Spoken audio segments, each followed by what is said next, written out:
తెలంగాణలో విద్యా వ్యవస్థ బలపడిందని అన్నారు తెలంగాణ ముఖ్యమంత్రి రేవంత్ రెడ్డి. రాష్ట్రంలో ప్రపంచ స్థాయి ప్రమాణాలతో కూడిన విద్యా వ్యవస్థ ఉండాలన్నది తమ ప్రభుత్వ లక్ష్యమని స్పష్టం చేశారు.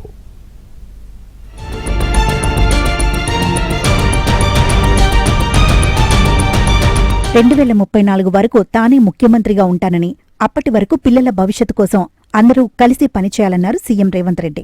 బీఆర్ఎస్ హయాంలో ఏనాడైనా 1వ తేదీన జీతాలు పడ్డాయా అని ముఖ్యమంత్రి ప్రశ్నించారు. 5 సంవత్సరాలు మేము పేద విద్యార్థుల కోసం, ప్రభుత్వ పాఠశాలకు వచ్చే పిల్లల కోసమే మేము అంకితం అవ్వదలుచుకున్నాము. 5 సంవత్సరాల తర్వాత మేము వెనక్కి తిరిగి చూసుకుంటాం. ఒకవేళ ఏమైనా కోల్పోతే మా రేవంత్ అన్న దగ్గరకు పోయి మేము కొట్లాడి తెచ్చుకుంటామని మీరు మనసులో పెట్టుకోండి. 34 వరకు నేనే ఉంటా, మీకు ఎవ్వరికి ఏం అనుమానం లేదు.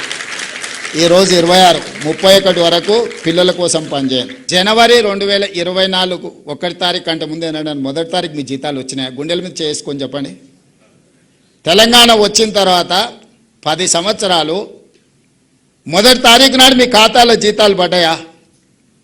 24 జనవరి 1వ తారీఖు నాడు మీ ఖాతాలో వేయడం మొదలు పెడితే ఈ రోజు వరకు ఎప్పుడైనా 1వ తారీఖు నాడు మీ జీతాలు ఆగినాయా చెప్పండి. ఉపాధ్యాయులకు బదిలీలు, ప్రమోషన్లు అన్ని అడగకుండానే తాము ఇచ్చామని రేవంత్ తెలిపారు.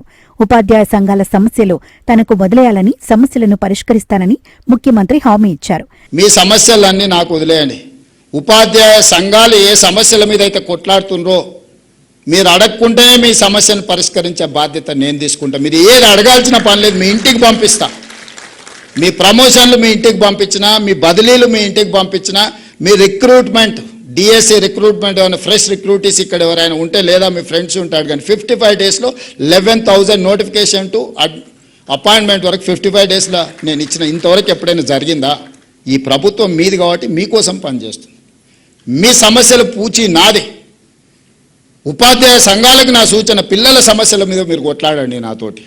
మీ సమస్యల మీద కొట్లాడకండి. మీకు కంఫర్ట్ ఉంది, కంఫర్ట్ లేకపోతే ఏదైనా కావాలంటే నేను ఇస్తా. విద్యా వ్యవస్థపై విపక్షాల విమర్శలకు సీఎం రేవంత్ ఘాటుగా స్పందించారు. స్కూళ్లు నిర్మించినందుకు రాజీనామా చెయ్యాలా, విద్యార్థులకు మంచి చేస్తున్నందుకు రాజీనామా చెయ్యాలా అని ప్రశ్నించారు. కొంతమంది అంటున్నారు, నేను కొందరు మాట్లాడుతూ ఉంటే తెలంగాణలో విద్యాశాఖకు పూర్తి స్థాయిలో మంత్రి లేడు, అర్జెంటుగా రేవంత్ రెడ్డి గారు పూర్తి స్థాయి మంత్రిని విద్యాశాఖకు నియమించాలని. నేను మిమ్మల్ని అడుగుతున్నా, పర్ఫామ్ చేసినందుకు నేను విద్యాశాఖ నుంచి తొలగాలా?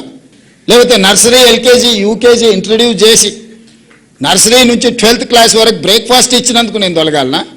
లేదంటే 14 సంవత్సరాలు మీ ప్రమోషన్స్, మీ ట్రాన్స్ఫర్స్ లేకపోతే 23,000 మందికి ప్రమోషన్లు ఇచ్చి 30,000 పైగా టీచర్లను ట్రాన్స్ఫర్స్ చేసినందుకు విద్యాశాఖ మంత్రిగా నేను తొలగాలనా? టాటాను తీసుకొచ్చి ఐటీఐలను ఏటీసీలుగా మార్చినందుకు ఈ రోజు విద్యాశాఖ మంత్రిగా నేను రాజీనామా చేయాలనా? Teacher international exposure visit and educational exchange కార్యక్రమంలో భాగంగా ఫిన్లాండ్, జర్మనీ దేశాల్లో పర్యటించి వచ్చిన ఉపాధ్యాయుల బృందంతో ఎంసీఆర్ హెచ్ఆర్డీలో ఇంటరాక్షన్ కార్యక్రమం నిర్వహించారు. కార్యక్రమానికి ముఖ్యమంత్రి రేవంత్ రెడ్డి ముఖ్య అతిథిగా హాజరయ్యారు.